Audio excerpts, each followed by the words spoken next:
เจ้าวันนี้ได้เฮ็ดห้ามาแต่ว่าน้องสาวส่งมาคือเดี๋ยวจะแกงเฮ็ดห้าคนนี้แกงเมืองเดี๋ยวจะขึ้นไปเก็บหยอดน้ำเมาใส่หยอดน้ำเมาโดยวันนี้นะเนาะไปเลยเก็บอ้าวหยอดมะเมาหยอดมะเมานี่เจ้าเดี๋ยวเราไปใส่แกงเฮ็ดห้าใส่หยอดเมาไอ้ห้องใส่หยอดมะขามห้องก้ามเมามันก็บะส้มโอ้มะนูนก็หนักขนาดฮะเต็มต้นท่านเดี๋ยวสักวันจะแกงมะนูนใส่หยอดมะขามของสักหน่อยมันจะส้มดี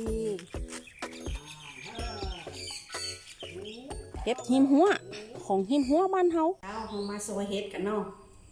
เฮ็ดห้าซอยก่อน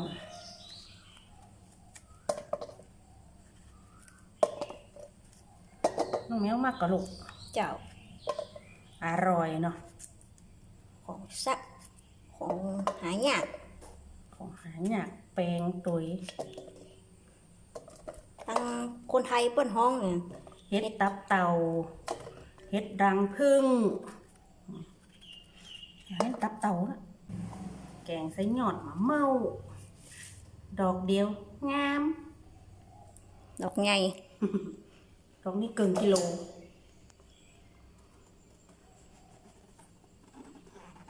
นี่ดอก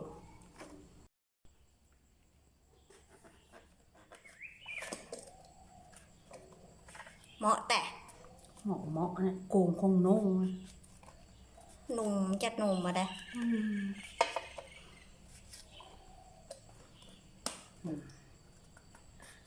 หยอกแล้วล่ะไปช่วยก่อนไปเจี่ยน้ำมันก่อนตั้งน้ำมาแกงไว้ก่อนเลย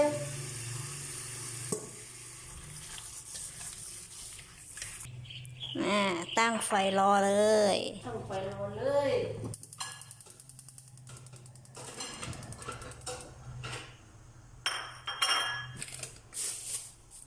ใส่น้ำมะเอียกอะแม่ก็ละน้ำเห็ดมันออกกำเดียวมันก็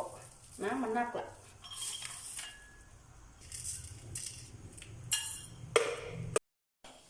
เครื่องปรุงมาเครื่องปรุงนี่มีอย่างเก่ากินเมืองหรอไปใส่พริกแห้งใส่หอมเตียมหอมแดงถั่วเน่าเกลือกระเดียวเขาก็ตามด้วยกะปิกับห่า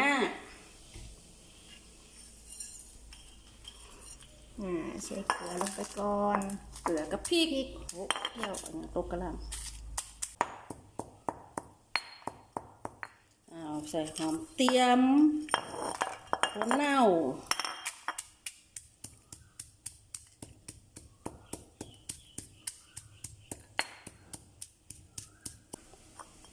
ใส่หอมแดง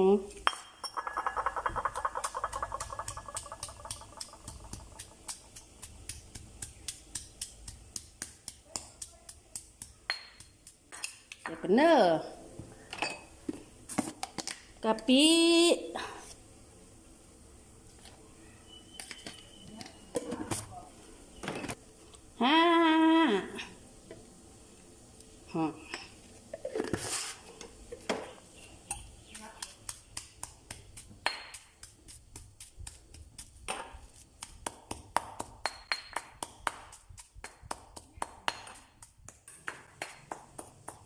แล้วขวดใส่มะแกง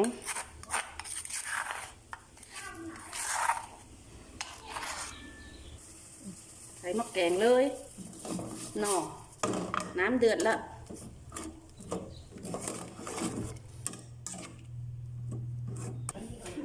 ต่อไปอย่างแม่เดี๋ยวก่อนแม่ล้างเห็ดสัก2-3น้ำอย่างก็ล้างเห็ดล้างจนน้ำมันใสวะเนาะเขากดที่ทรายบุติกนะกะเขาล้างหลายน้ำมาจนน้ำมันใสเลยเนาะเจ้า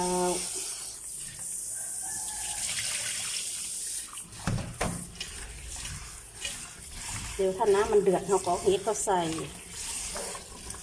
น้ำมันเดือดละล้างหลาย3 น้ำ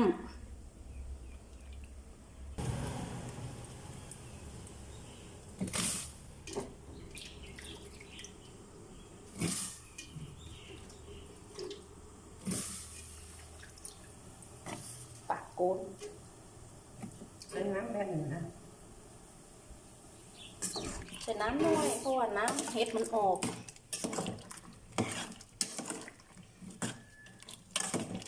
เดี๋ยวสัก15 นาที ก็จะสุกละปิดฝาหม้อ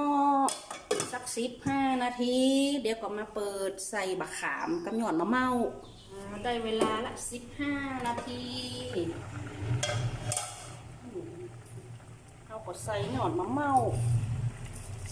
หนวดให้หน่อย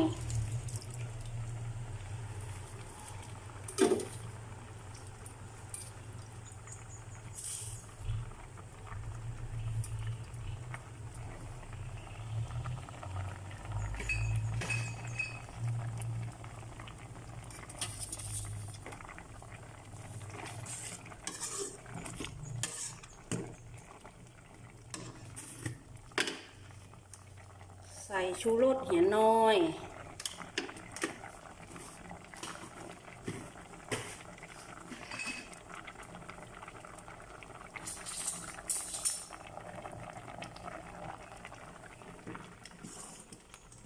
จิ้ม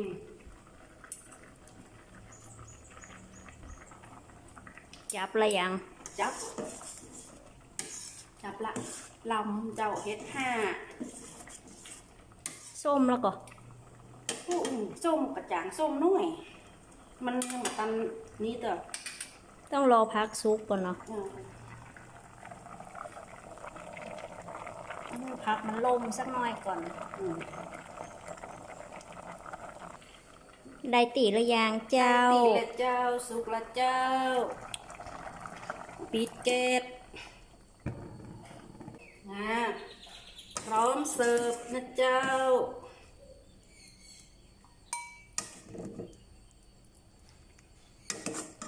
แกงเฮ็ด5ใส่หยอดบักขามอ่อนมะเม่า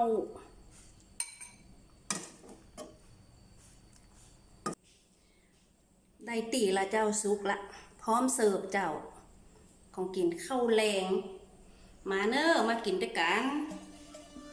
ของกินเมืองกับยายเฮือน